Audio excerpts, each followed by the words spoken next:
Hello, everybody. Good evening. You're welcome to an amazing section. This is Chijams, and I welcome you all to. Can you hear me? Okay. All right. Beautiful. Beautiful. Okay. I welcome you all to our Ask Me Anything section for the Global Scholarship Summit 2020 with Dr.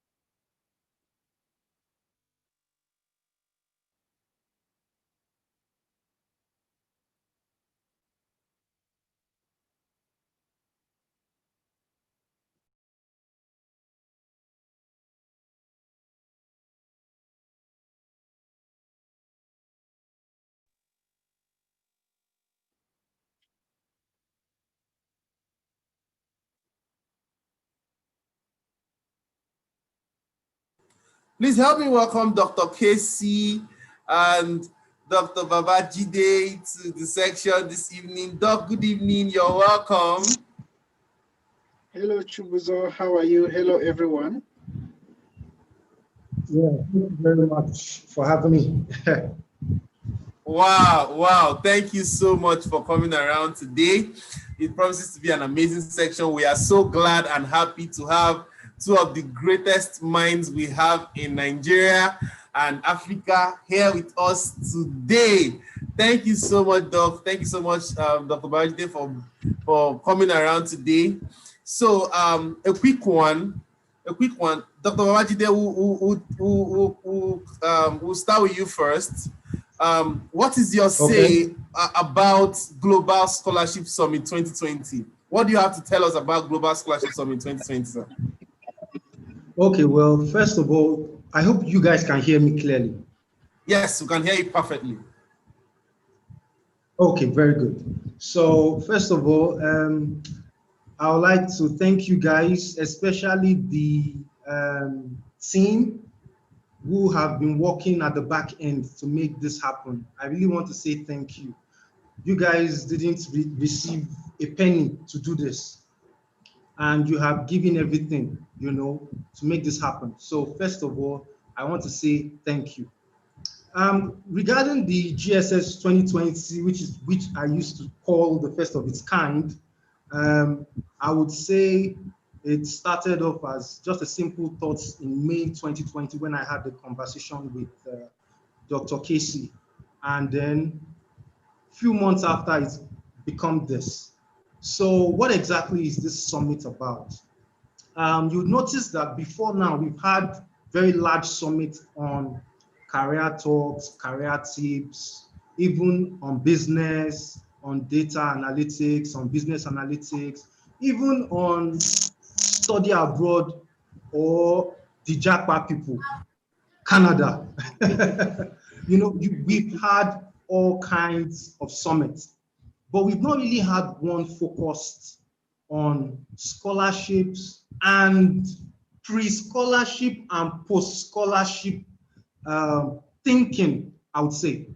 So this is the first of its kind that you are going to have. And now, because myself and Casey, we don't want to sit on our high horses and feel like we know everything, we decided to bring in very fantastic people as well to cover up gaps that we know we lack because we don't know everything. So this is a summit that comprises 10 fantastic personalities. If you doubt me, just check them out on LinkedIn, and I'm sure that you'll be blown away. So these are guys that are tested and trusted in the public space. And so each of them have been given specific topics that align with what they do and is relevant to the theme of the summit. So it was strategic. This is not something that was just thought of the head in seconds. It took a long time to plan this. And so I can assure you that if you attend this, you will be blessed. It's free. The only thing that is not free is the data that you burn, but consider it as as investment. 5 days, afternoon and evening session, 1 hour each. And I can tell you, try to attend each person's talk. Don't look at, I know what may happen. You look at the group of people, there are certain people that you hold in high esteem, then you feel that, let me attend those ones. Then you ignore the others. I don't want you to fall victim to that kind of thinking. I want you to understand that all 10 of them are speaking on different things. So there is no way you're going to waste your time with any of them. Try as much as you can to, some of you are students and ASU is still on strike, so I expect you to still be at home anyway. So I think you should spend this time to just, take out time to sit down and listen to these guys. And I can assure you that it will be a life-changing event in the end. Don't let me spend all the time talking. I think Dr. Casey will come in here now. Wow, thank you so much, sir. Thank you so much. This is amazing. This is the first of its kind in the world, Global Scholarship Summit 2020. Dr. Casey, I know you are itching to say something. I'm opening the mic for you now, Doc.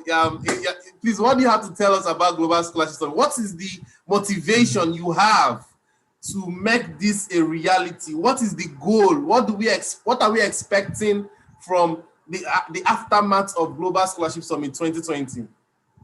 Yeah, Chubuzo, thank you very much. I think my very good friend and brother has really covered a lot. It's quite difficult to even add anything. So because I've been given the floor, I guess I have to at least chip in one or two things. So really this started as a brainstorming session that I had with Babajide, and we're really looking at bringing together people that are doing and making exploit in various fields and bring them together into one summit that pushes beyond just the aspect of scholarship. In fact, at the heart of this and the basis of the motivation was really the question that we asked, like, what motivates students? Why should they even study?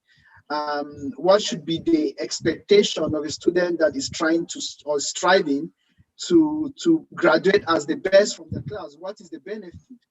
And so we started looking a lot about other people that are doing very well, and we saw that at the basis of it is scholarship. The same for Babajide, he's two-time Commonwealth scholar, and the same for me. So we saw that the scholarship was itself like an opening door for us to develop ourselves. But there is something more than just the scholarship, right? It's first of all an incentive for you to develop yourself. But we saw that it's even more an incentive for you to contribute to the growth of the society. And that's why you see this really captured in the theme of the summit. So for us, what of our expectation is that we bring all these people that are doing great works in various aspects of life and connect them to students, both undergraduate, graduate students, and help them to find clarity and also find motivation and look beyond their background. Like you can imagine being in their house now for months for those that are in Nigeria because ASU is on strike. So how do you use that time and look beyond all the, I would say, all the hindrance that seems to stand on your way and still strive for academic excellence? Because at the end of the day, you can see how you would grow, right? Because the scholarship gives you that door. But as my friend said earlier, beyond the scholarship, what happens, right? So that is why we have also brought people that have gone through this route and all the way now either to the industry or to academia, and how they are helping to connect from their background to the pathway that they have taken to be where they are at the moment. So we hope that the participants of this summit, the first of its kind, really the very first of its kind, would be given the opportunity to define their pathway and also get direction. You know, for me, I'm a big fan of direction over speed, right? So not to feel that anyone is late, but that you can help to connect and start helping to find how to connect the different dots and navigate yourself towards global prominence. Wow, thank you so much for that introduction, Doc. That's really amazing. Okay, guys, we're going to be taking 10 questions because it's an Ask Me Anything section. So if you have a question, let's make it very, very snappy. Please raise your hand. Raise your hand. Wow. Raise your hand if you have a question. I would unmute you so that you can ask your question. Okay. But before we do that, I want to come back to you. We have handpicked several amazing speakers. These are people who had gone far in their career through scholarships. They've reached a certain heights that we can say that these people are trustworthy and they are people that we can follow through their paths. What is the reason for specifically choosing these people to be the ones to head start or kickstart this particular summit?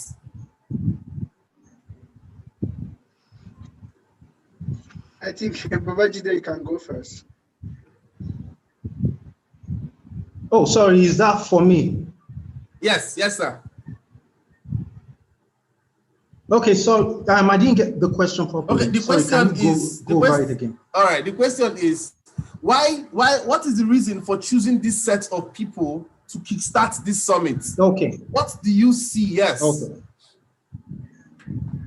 Okay, so just as Dr. Casey has said, we wanted a different approach to the way this summit is going to be. And we didn't just want to focus only on scholarship. We wanted to also look at development impact after the award. And so as a result, we had to specifically choose this group of people because one, on LinkedIn, we've watched them. We saw that they had a track record of excellence. Many of them have won scholarships in the past. They are authorities, in their fields. And so we looked at the different aspects that, let me give an example. For example, Tiamiyu Ahmed, is a postdoc at MIT. And his story is one that is extremely inspiring when you consider where he came from and then poof, suddenly he's gone to MIT, one of the best schools in the world. So the question will be, how did he do it? The how. And I'm sure that the story behind the glory is where all the answers lie. And he needs to come and share his story. And then when he shares that story, he will tell you the lessons that he learned and the steps he took. And this will definitely help someone out there who was at the same stage that he was some years ago, or who is at the same stage that he was some years ago. And so we hand chose these people because they have, a record that showed something like a story of grass to grace, which is your everyday story in Nigeria, which actually explains why someone like, what's his name again? This BBN guy that they voted for, that won. He didn't have anything. He didn't look like the guy that would win. He didn't have the body build, even the muscles, but they supported him because he's talented and he looked like he would need the money more. And they voted for him. Historic vote, and he won the BBN for this year. Something like that. We always like that grass to grace story. Most of us here have that story.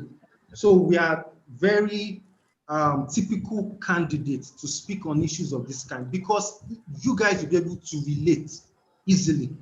That's one. Two, each of them are handling different aspects. Some will be looking at pre-scholarship, some will be looking at during the scholarship, some will be looking at what tips to attract the scholarship, some will be looking at post-scholarship issues, impact, and so on. Everything around scholarships and academic excellence, including impact as well, real developmental impact. And that's why we chose these people. Yes, we wanted, I must say that two people were omitted eventually because they couldn't come on board. But eventually we found excellent replacements for them. But I can assure you that all 10 of them, fantastic. And we trust that the content they will deliver will definitely be life-changing. Thank you. And amazing, amazing. Yes, you can take it from me. Dr. Casey, do you have something to say? Wow, this is really amazing. Yeah, so I mean, it really just boils down to looking at people, because if you remember, I've always talked about points of differentiation, right? Our experience being our unique proposition and our unique points of differentiation. So each of these people have their unique stories. And if you look at where they are at the moment, and you begin to wonder how they got to such height, it always appears, especially when you just look at their profile, that this is a straight line. So it's good for them to come and share how they had to go through all the struggles similar to what you are going through today, and how they were able to overcome these struggles, and how they were able to build the resilience and the persistence and the ruggedness that is needed for them to hold on to the very end. So it's important for people to always know that, yes, behind the glory that they see today, there is actually a story. And each of these people bring together unique experiences that we feel are something that we can relate with, especially as undergraduates, as graduate students, as people struggling to find a job, or in different aspects, or people that are really thinking if they have made a mistake to even go to the university in the first place, if they had made a better option, if they had just invested their school fees to learn something else. So it's important for us to re-emphasize the importance of academic, right, excellence as a bedrock for developing a sustainable society. And so it was quite, I would say, more or less straightforward to pick this group of speakers. Wow, thank you so much, Doc. There's something that really caught my attention. People that had track records. So there's a saying that a principle is a thing that delivers similar or same result no matter who uses it. So these people, they have followed this particular principle that they're going to be teaching us on the Global Leadership Summit. And of course, when we hear their story, follow their principles, we will get similar or same results as they have gotten. Thank you so much, Doc. Thank you so much, Babajide. There is another question from Joseph Akman. He said he has two questions, so I'm going to be asking two of them simultaneously. Number one is, what are the disadvantages and advantages of pure research masters without coursework? And then secondly, he said, please, what would you advise someone out of school for 3 years working as an industry professional in his or her undergraduate background and who is interested in a pure research master's without coursework? Maybe you could help by breaking down the question so that it's easier. Okay. Take that. Okay, I'll take it one after the other. The first question is, what are the disadvantages and advantages of pure research masters without coursework? Okay, let me just handle that one. Yeah. Now, there are two MSCs. So you have the research MSc or research or masters by research, as they used to say. And we also have the taught MSc. Well, what it simply means is that for the masters by research, which is usually 2 years, you are going to do coursework and a large component that is research-based. Then for the other one that is taught MSc is basically coursework. However, there is also a short, because some of you do not think that they carry out research, but they do. It's just short, usually say 3 months of research, but it's so short, so they do not really consider it as enough time to carry out good research, because you need at least 6 months minimum to carry out proper research. So for the third one, there is a 3 months research component where you need to submit a dissertation. So I understand that for the third masters, which is a year, course, when you are about to go for PhD, certain schools will look at the fact that you don't have enough research experience, and that may be a disadvantage. I had that problem for a while because I did taught MSc at my master's. I got the Commonwealth Shared Scholarship, so I went to the UK for my master's. 1 year taught MSc. And I remember that I applied for the Hong Kong PhD professional scheme to City University, Hong Kong. And I remember that Professor Chen, one supervisor that loved me so much, we were even Skyping at some point. He sent me a message, and it was a disappointment at some point that the committee that was to look at, or should I say the selection committee that was to pick the final candidates for PhD, they decided not to pick me. Not because I wasn't good enough, not because I didn't have a very good profile or CV.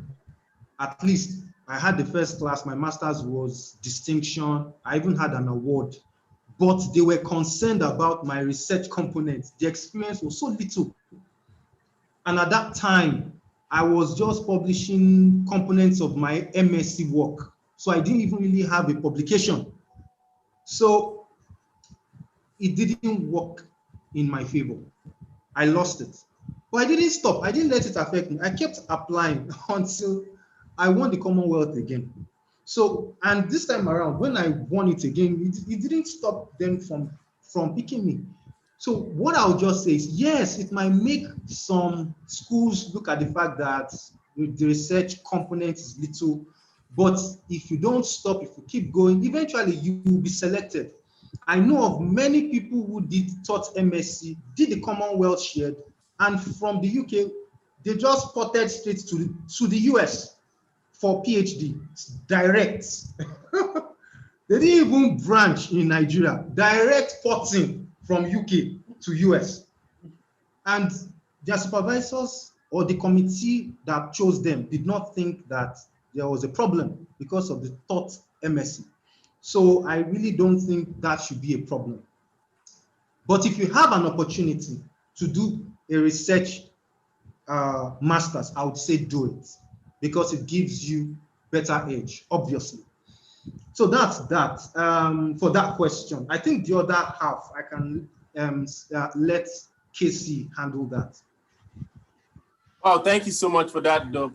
Dr. Casey, the second question is, what would you advise someone that has been out of the school for 3 years, working as an industry professional in his or her undergraduate background, and who is interested in a research master's without coursework?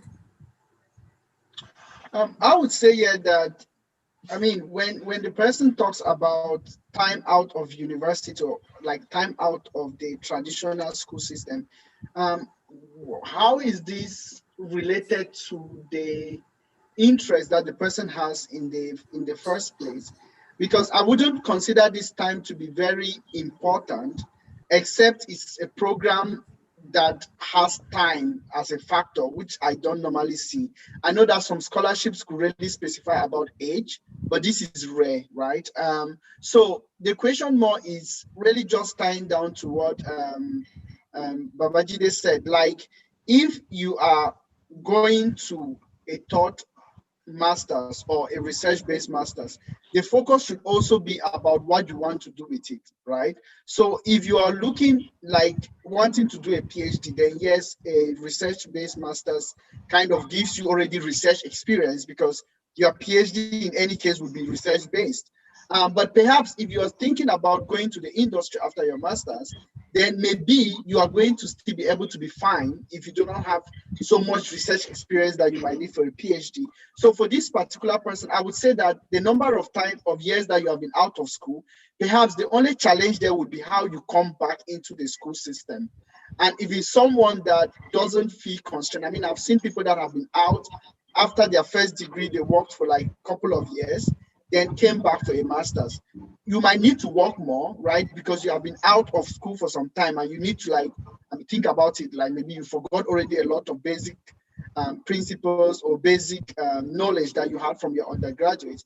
And in some cases, I always say that if you are applying, you need to always try to find the link between the gap that you are having. So if I'm in the selection committee and I have someone that on the CV, the last thing that had to do with something related to the program that they're applying for was 5 years ago, then I become worried, right? So it doesn't mean you need to have been in school, but also make sure that your CV or your personal statement has something within that gap year that ties to what you're applying for.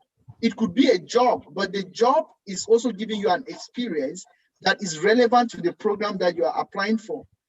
So as an example, let's say you left chemistry and you went to do banking for 5 years. If you come to apply for a master's in chemistry, you might have been doing banking, but perhaps you have to think about areas in that your sector or in that your experience that can tie into the chemistry area that you want to apply for your master's, so that it doesn't look like there is a complete mismatch. You have been gone for some time. Of course, you can try to justify that you needed to raise money for your master's, but I'm still concerned if you are able to understand, because you are coming in at a higher level than you even left. So this would be a big concern, and you have to be able to convince the selection committee that that time was not just spent without you actively still getting the necessary knowledge that is required for that postgraduate stuff. Wow, that's beautiful. I hope Mr. Joseph has been able to get the answer to his question, because if I'm the one that has the question, I am perfectly okay with this answer. Thank you so much, Doc. Let's move over to the next question. Dr. Babajide, this is for you. This is from Kelechukwu. He's saying, is SAT or TOEFL an important criteria for applying to scholarship to international organizations and universities? Did he say SAT? Yeah, SAT or TOEFL. Okay, first of all, I need to make some clarifications. SAT is like your WAEC for US.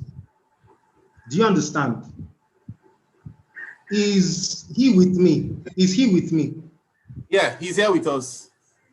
Okay, so when you're talking about postgraduate studies abroad, you do not actually need SAT, because we're talking about postgraduate studies abroad. So you should have already acquired a bachelor's or a higher institutional degree. So SAT is similar or synonymous to your WAEC. It's like a high school degree, so, or exam. So that's what that is. It's different. Now let's come to TOEFL. And I need to separate that from IELTS. So TOEFL is your standardized English test, but it's America-based. You now have your IELTS, which is your standardized English test, but it's British-based. People always ask this question all the time, which one is better? And I used to laugh every time. You can't say which one is better, because both are acceptable. Let me tell you this, no American school will reject IELTS from you. Impossible. They can have a preference for TOEFL, obviously, because it's American-based. But if you submit IELTS, they will not reject it. When you go to their webpage, you will see them list these standardized English tests. They will not omit IELTS. So choose the one that you feel comfortable with and do it. However, if you know you are drawn to America, then just do TOEFL. If you know you are drawn to the UK, do IELTS. If you know you are drawn to the world, anywhere, do IELTS. As I used to say all the time, the American English is not English. So do IELTS, because you can't speak English better than the English people themselves. Now, so what do you really need? For TOEFL, Some universities accept 90. I think the total is 120. But you need to check the website of these schools. For IELTS, some universities take a minimum of 6.5, some will take 7.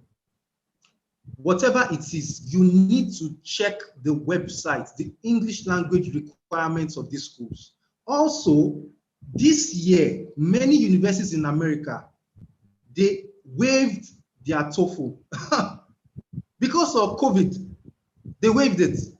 So if some of you had put your ears on the ground, you would have noticed and you would have taken advantage of the situation this year. Many of them also waived GRE. What is GRE? Graduate Record Exam. This one is an entry examination to go into graduate school, and it is standardized. It's for everyone, local and international. So this one is just an entry exam into graduate school. That's what it is. It's different from an English test. So you guys should know the difference between SAT, GRE, TOEFL, IELTS. Know the differences now. So many universities in the US waived the GRE this year. Can you imagine that? So if I were some of you, the moment I noticed this, I would have taken advantage of it and just applied. Because that means the only thing they will judge you by is the totality of your application and your SOP. That's all. That's all they will use. And a couple of my mentees have come to me and we've tried to beef up their SOP. They've submitted. So this year, GRE out of the way. By next year, you know, there's already a vaccine, thanks to Pfizer. By 2021, I sense that the GRE will be back again. So just check the website of the school and you know what to do. Some universities actually exempt Nigerians from writing any English test. A good example is there is this agricultural university, Upper Adams University in the UK. That's the best agric school in the UK. I think next to it will probably be Bangor. Those two are the best. If you want to do anything that has to do with agriculture, those are the best two in the UK. And they exempted Nigerians from writing an English test. So, and in some cases, they accept WAEC, even NECO. All you need to do is to check their English language requirements. Just check there. You will see what the waiver is, the exemptions are, and what the conditions are in general. So that's that. Beautiful, beautiful. Thank you so much. Thank you so much, sir. That's really amazing. Adeboye Ademuyiwa is asking, what is the fate of a graduate with a low second-class upper CGPA in winning scholarship, most especially UK-based scholarship? Is it a disadvantage or limiting in any way? Dr. Casey. Yeah, I would say that, of course, there are you have to first understand that scholarship itself is competitive, very, very competitive, right? And so you are not competing with yourself. You are competing with people that are bringing in everything. But at the end of the day, there are many components that make up the selection criteria. And this would vary from scholarship to scholarship. So it's really difficult to always have like one rule that works for all.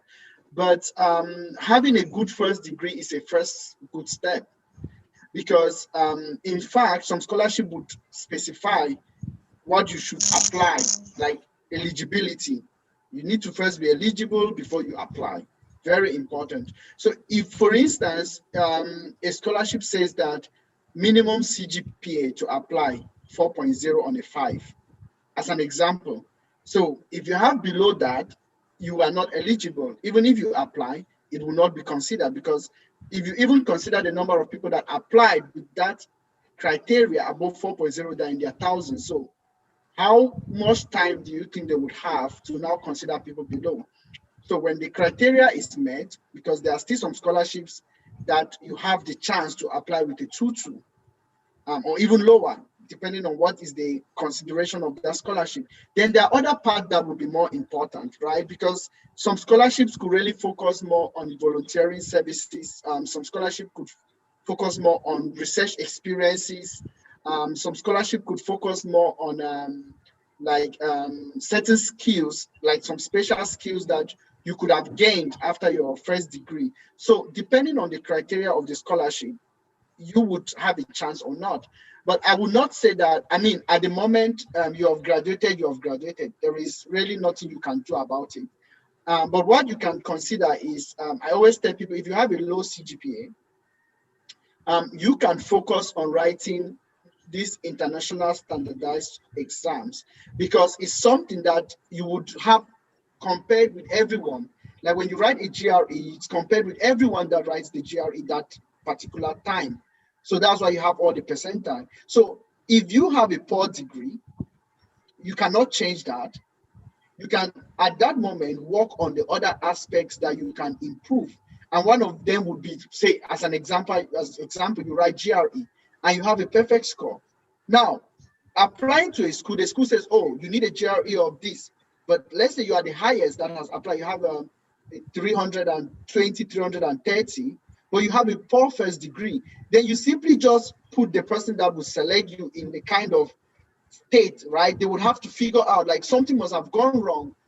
This person's first degree is not good, but I was not there. And this exam, I know there is no way the person can play around it. So this could be really out, like, the true test of this person's intelligence and ability to cope, and you might be invited for interviews. So know where your weakness is and build more on the strength, because you cannot change your first degree. And I'm not a big fan of advising someone to go and redo his first degree again because you do not graduate with a very good CGPA. I would rather say that focus on the areas that you can improve.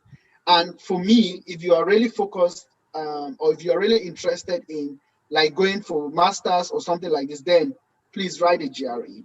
And don't just write it for the sake of it. Like, prove why you did not get a good first degree.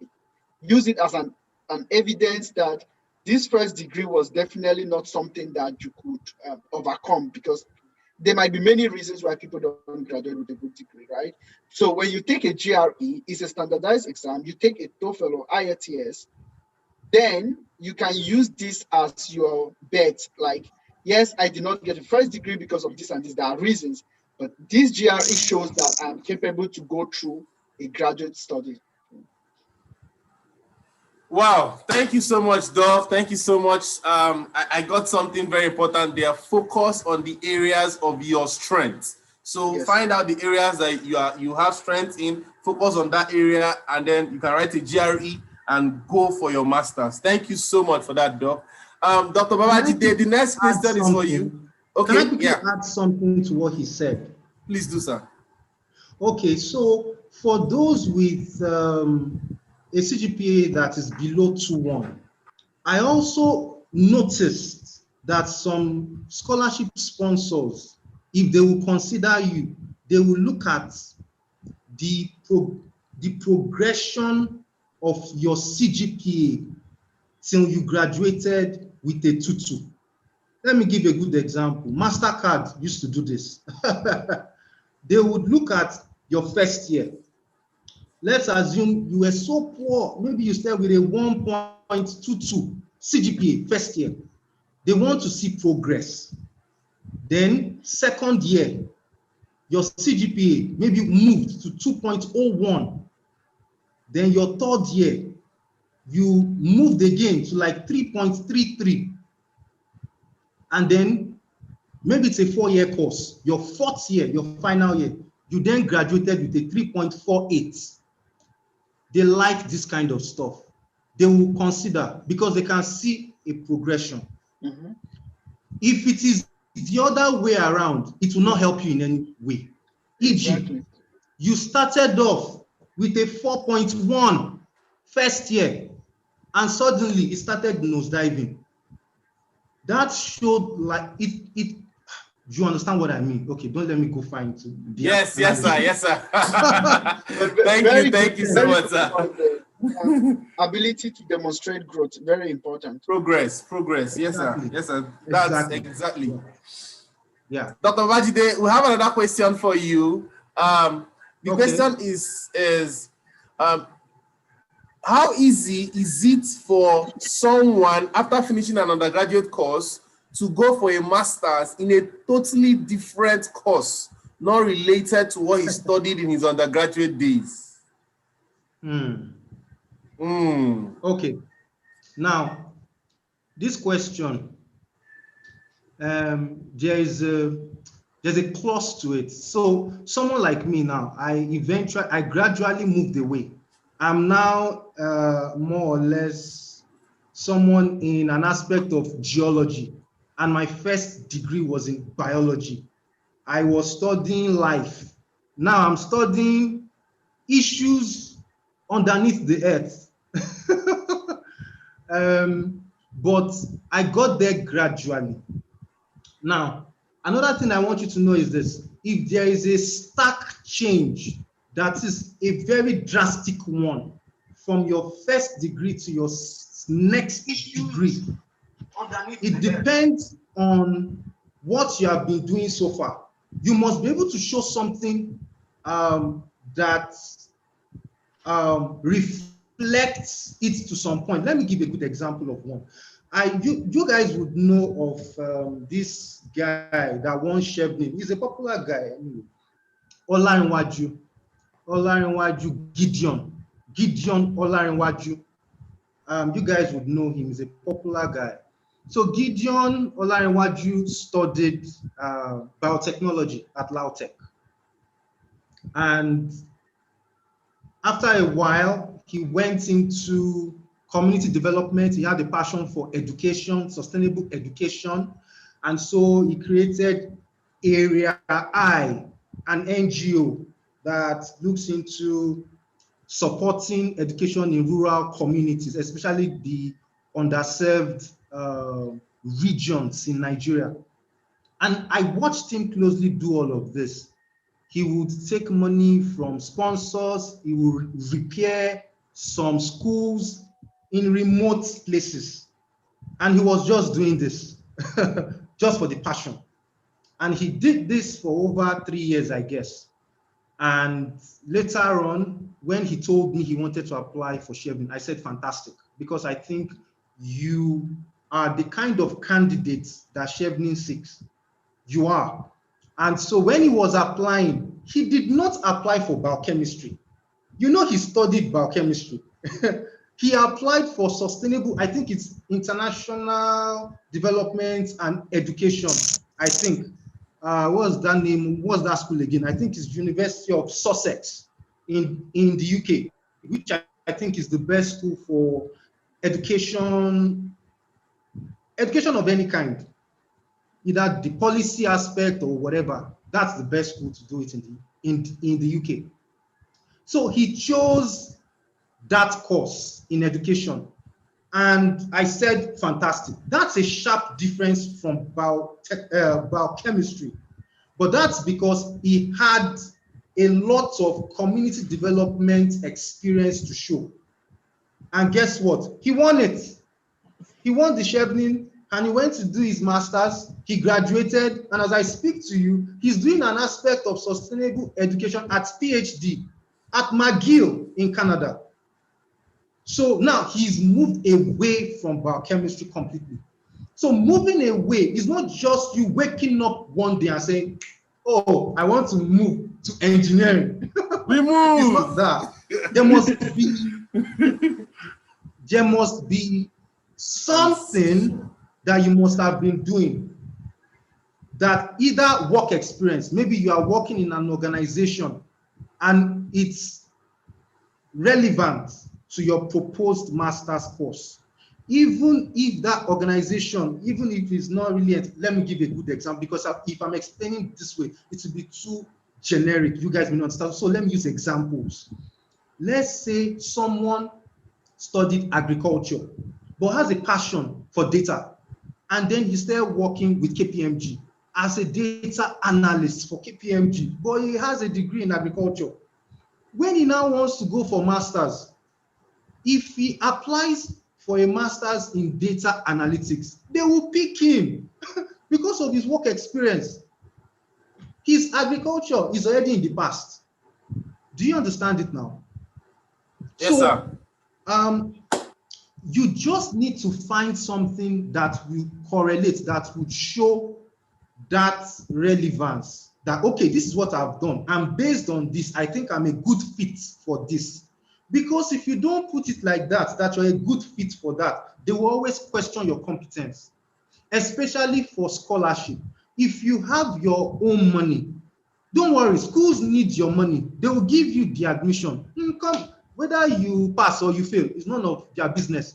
They will give you admission. But for scholarship, sponsors are always particular about your academic background and how relevant it is to what you're applying for.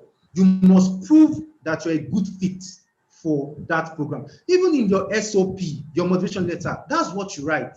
And I've done this, I've done that, I've done that. Based on all of this, I think I'm competent. I think I have the wherewithal, to take up this course, blah, blah, blah. That's what you write. So what will you write if you don't have the background to study that? You'll be blank.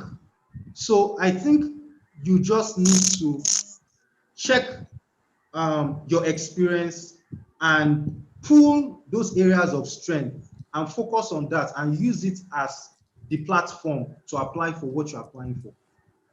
Wow, that's beautiful. Thank you so much, sir.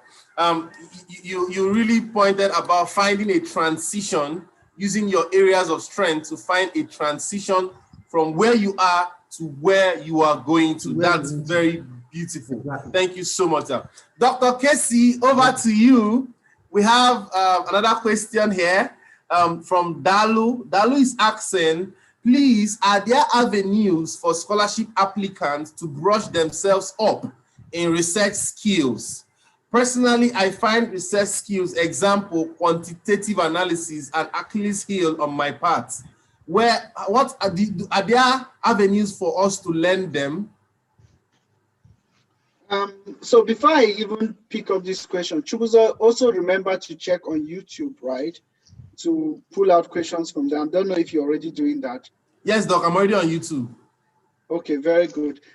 So I will just give an example. I used to have a professor, and he had one very common comment that he makes. He always say something like, use the environment that you are to create the necessary skills that you need for the environment you want to be in. Okay?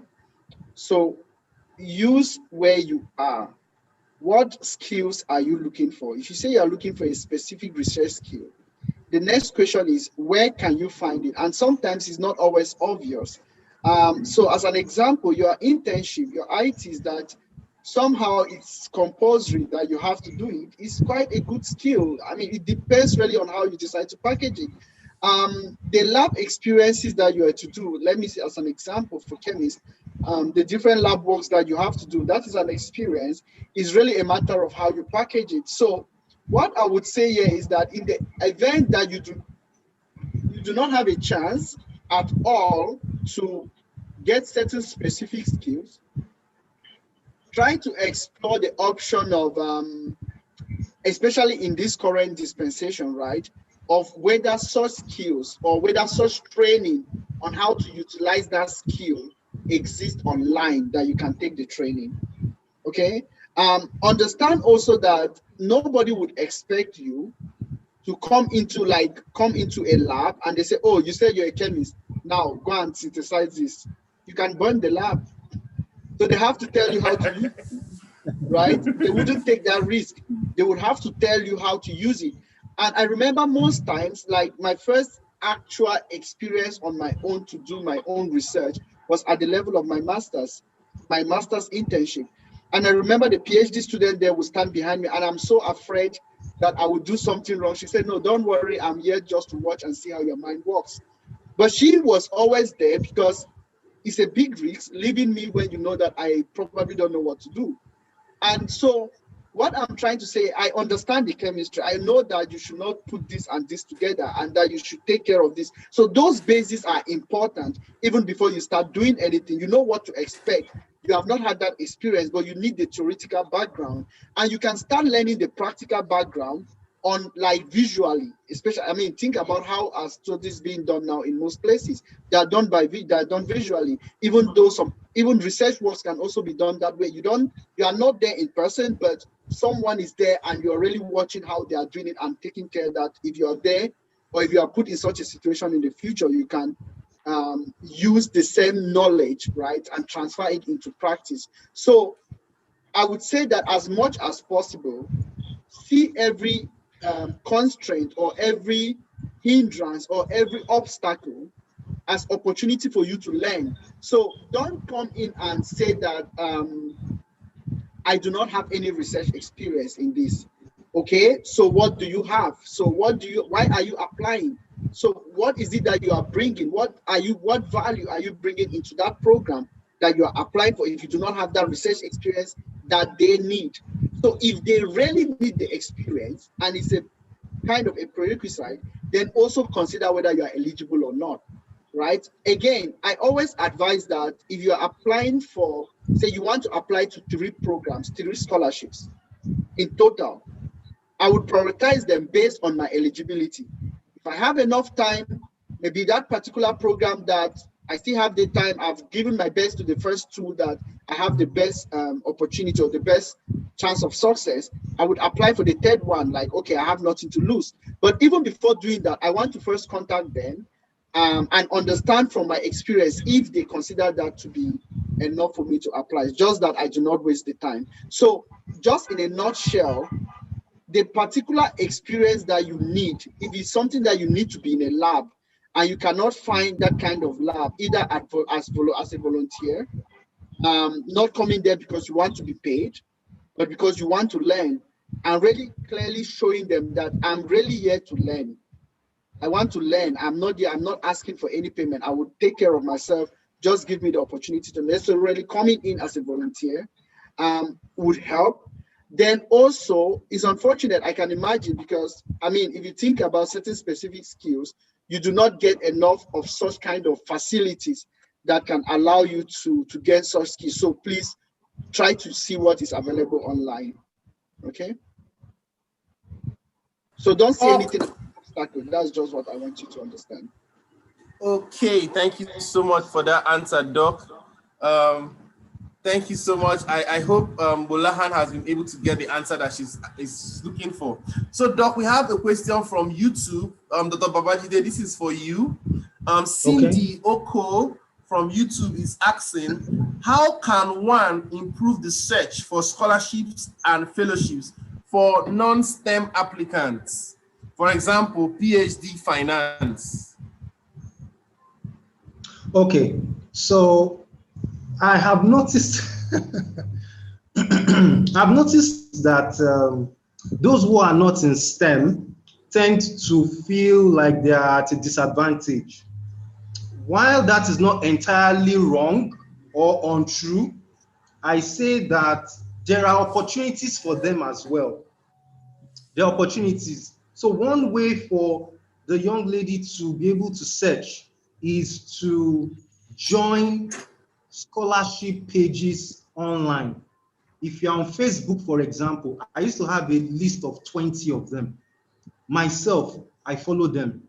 I have a Telegram group where I share this information.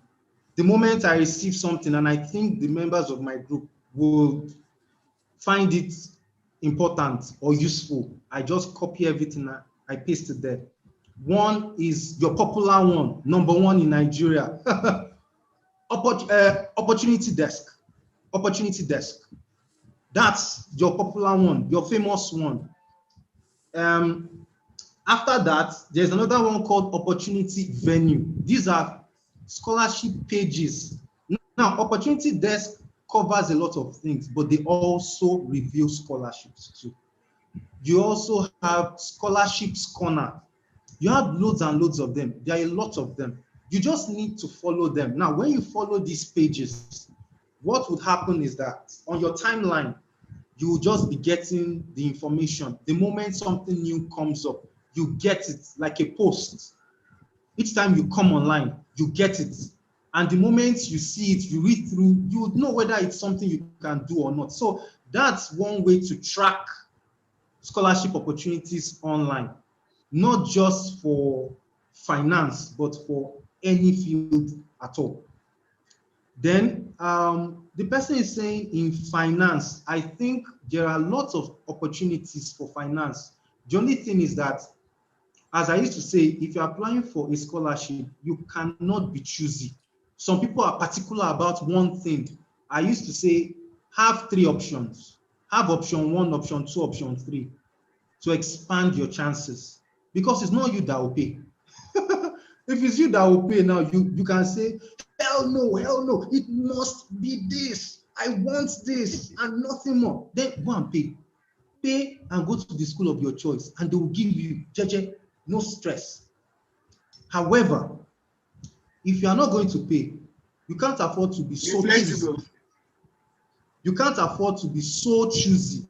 You need to have at least 3 options, so that if option 1 doesn't work out, you have option 2. If option 2 doesn't work out, you have option 3.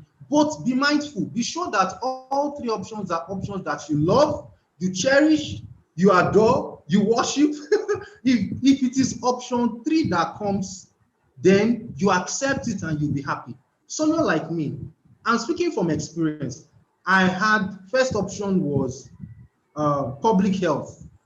Second option was molecular biology. Third option was environmental science. Today, I'm an environmental scientist and I am happy. I should now sit down and be saying, public health, it must be public health. I will still be there. I will still be there. So you need to understand that you need to expand your opportunities, your options. The person who is interested in finance, I wish I know the aspect of finance she's interested in, because the Commonwealth even supports finance. It's just that when you go through the courses, for like the Commonwealth share, there is a list that they have. You might see the courses they have and you might go, I don't want it. That's the problem. It's not that they don't support finance, but maybe the aspect you want, they don't support. So perhaps pick up 3, just have 3. Go to the drawing board and try to go for 3 options, and eventually you would see that it will ease the way you attract. Yes, you have ease in getting these opportunities, and you see that you'll be able to then apply for more. It will not be so restricted, because that restriction was put there by you, actually. So that's what that's my advice.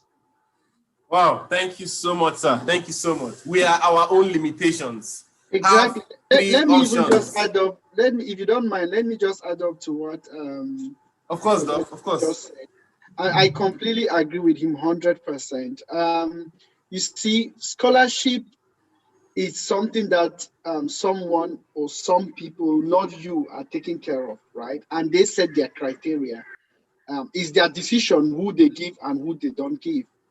And so you are coming in literally, like you're coming in, like applying for them to decide whether they give you or not. If you come in with a lot of choice, right, it just puts you off, because you do not even, you might not really see the opportunities. I was doing the same, but I mean, at some point I felt that if you even gave me a scholarship in Russia, in Kazakhstan, in anywhere, Serbia, I would go, because someone is paying me to study and I want to study. I tried Thailand. Even if you don't understand how difficult the weather is, this was never a criteria. I have some people now coming to tell me, like, I want to apply to Canada. I said, why Canada? Oh, because I like the environment. Really? That is why you're applying? So, you have to be open-minded. If you have the money, I always say that if you have the money, you can school anywhere as long as you can afford it. You can go to Oxford if you meet their criteria. Yes, you would pay £100,000 or thereabout. If you can afford it, why not? They would give you the admission. You are paying for it. You are bringing in a lot of money to the country. But if it's scholarship, someone else needs to fund you, then they are quite selective. And you can also like reduce the options by selecting also yourself. So get these options, apply. Of course, also be interested in what you're applying for. This is important because it's just one day and you got the admission or you get the scholarship. You would have 1 year or 2 years to go through that program.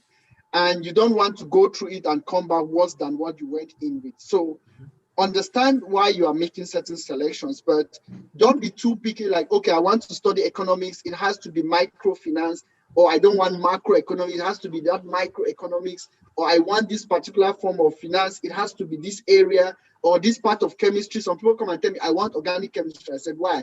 Because I love organic chemistry. Why don't you do analytical? No, it has to be organic. Do you really know how you can apply the organic chemistry at the end if you should go for a PhD? So most times we just narrow ourselves because we don't even understand what is possible in that area that they're offering. And you find a lot of this in Erasmus Mundus. So if someone come and tell me that I do not find any program on Erasmus Mundus list, I am shocked. To be sincere, there is nothing that I've not found on Erasmus Mundus list of programs from end to end. But you need to go in details to find how it connects to what you want to do. You don't go there and see something like MSc in economics. It's mostly applied. Most times it's applied. And you need to think of where can I apply economics? And you say, oh, this is a link that I can make. Oh, then you go into the course curriculum and you see that, actually, this fits into what I'm looking for, but you don't know that that is what you're looking for. So be open-minded when you apply for scholarship. If you can fund your studies, please, you can go and do an MSc in anything you want, as long as you can pay for it. Wow, thank you so much, Doc. Thank you so much, Doc. Be open-minded, okay? Be open-minded. Dr. Casey, there is a question from Adeboye Ademuyiwa. He or she's asking, what are the necessary credentials and qualities needed to win a scholarship? I know we call this as Ask Me Anything. I don't know if we're supposed to put this okay. Yes. No, we're supposed to basically, I think we are going to end up actually going answering, yeah.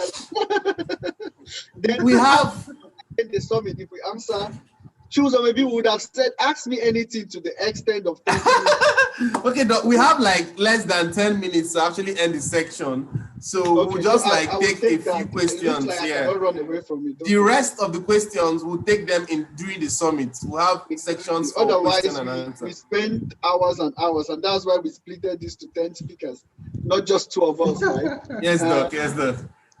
Okay, so please take the question again. Adeboye is asking, what are the necessary credentials and qualities needed to win a scholarship?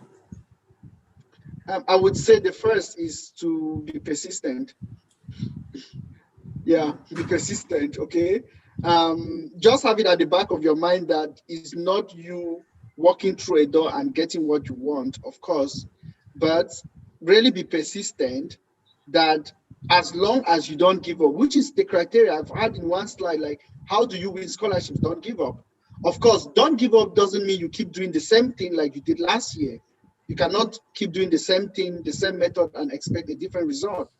Keep asking yourself, what could I do different? How could I improve on what I did the previous year? So be persistent, very, very important. Persistence also comes in with being patient, right? Knowing that this would happen at some point, but also asking yourself, if there is something that I'm not doing correctly, how will I know? I talk to people. I go to people that have gotten the same scholarship. I try to learn from their experience. What did they do that I did not take care of? It's also very important that you take care of instructions. Okay? Take care of instructions. I've noticed that most times people do not realize how difficult applying for a scholarship is. That's why somebody will say, I'm applying to 10 different scholarships. And I'm shocked, like, do you have so much time that you apply to 10 different scholarships? Are you sure you are giving the best to each of them?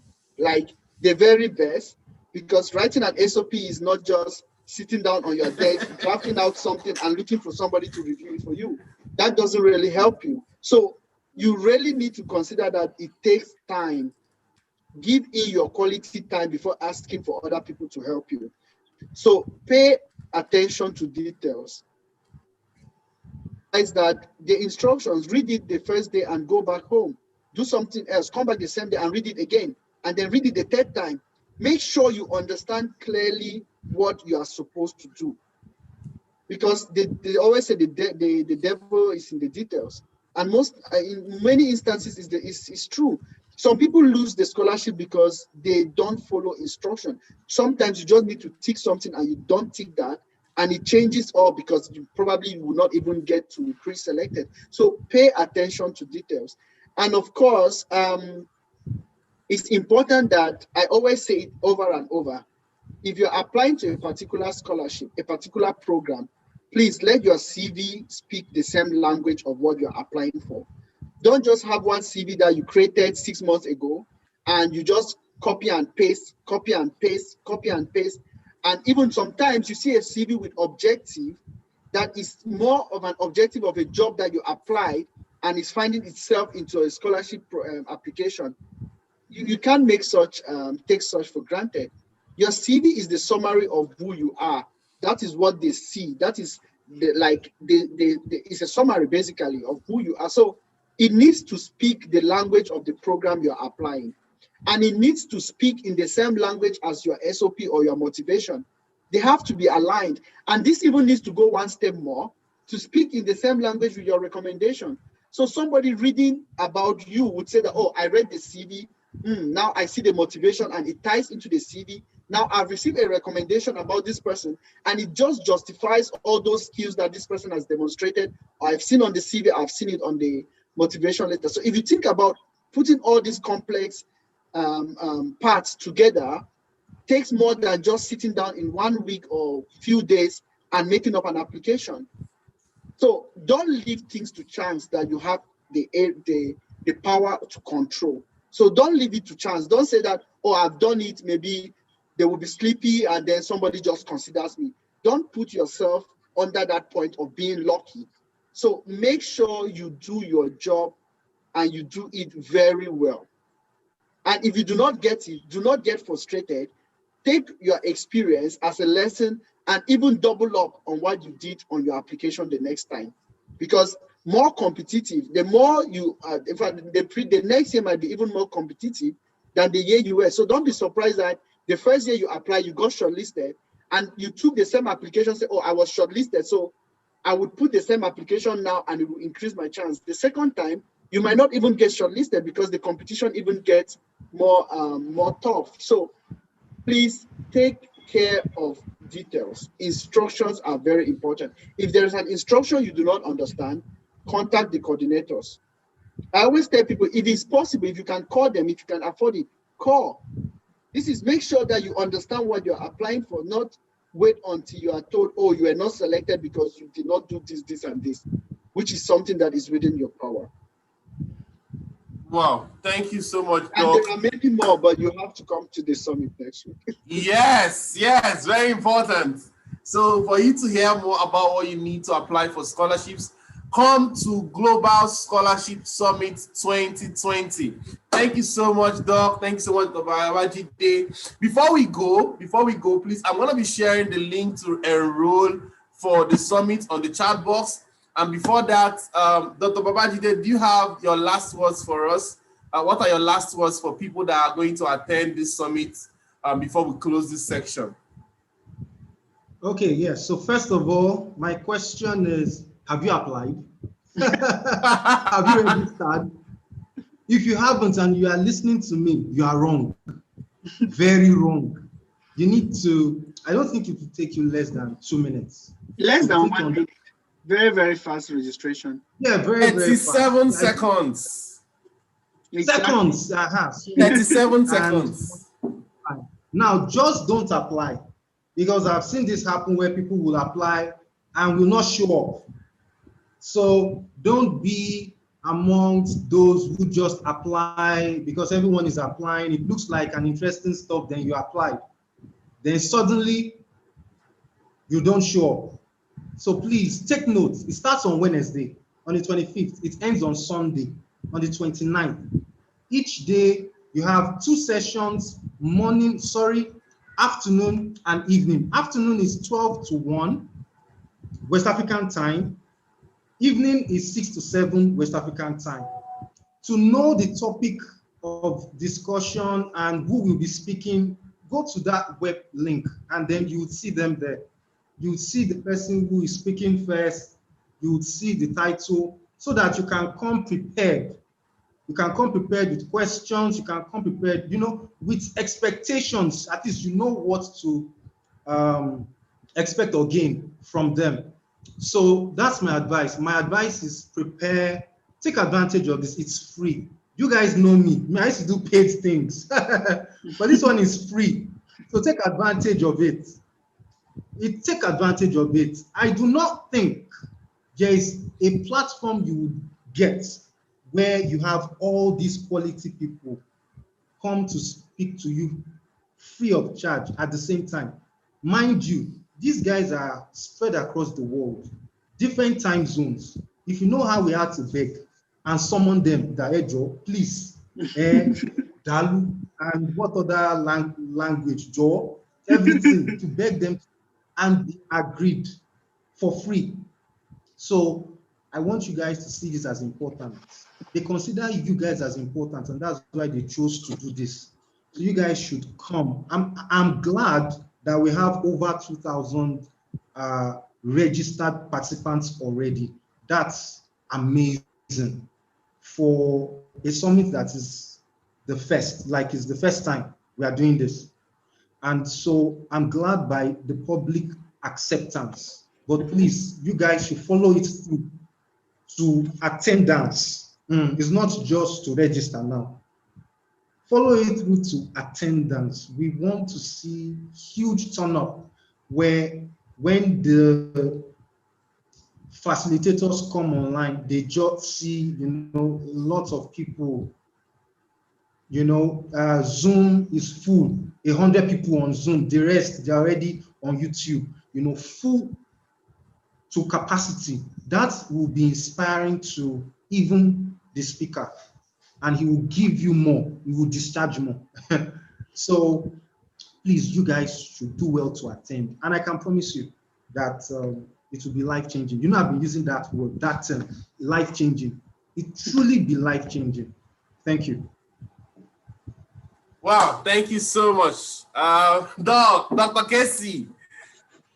Yes, I mean, I completely agree with what Babajide has said. It's, if you just look at the caliber of speakers that we had to put together, or we luckily put together, considering their different time zones, then you would also kind of assess what amount of value that they're about to bring to the table. So you can't afford to miss this summit. You can't afford not to be there. If you have the last data now, you better start saving it to make sure that you attend live. There's a difference between attending live and watching it later on. So you can't afford to miss, because at the end of the day, we have sold the idea that this is necessary for you. And so if these guys come on and they do not get a full house, they are really literally foregoing other functions to do this. So this is going to be like the value that they get for what they have decided to forego. So you can't afford not to be there to encourage them and justify why they should do this for you. And it's not paid, which is also quite tough to manage. But you also imagine that there's a lot of work going on in the background. A lot of work has been done to put up this summit. You can check the website, check the quality of the work that has been done there. You will see that this was not something that was done in a nutshell or in a snap of a finger. It's a lot of effort that we have put behind the stage to make this happen. So make sure you are there. Don't also kind of choose, I want to attend Casey and Babajide because I know these faces. No, each of these people have specific things to offer. We are all unique. We all have what we are good at. We have what we are learning on, and that's why we are always work in progress. So make sure you are there. Make sure that you share as far as possible. We want as many people to come, because the expectations, our wish is that at the end of the day, as Babajide said, this will be a life-changing opportunity for you. So make sure you do everything within your power not to miss this summit. It starts from the Wow. 20th to the 29th of November. So from next week, Wednesday. Thank you so much, Doc. It's 4 days to go to the Global Scholarship Summit 2020. Ladies and gentlemen, this is where we are going to be ending tonight's section. If you want to get an amazing time with all the speakers, just make a date with us. The date for this event is November 25th to 29th, 2020.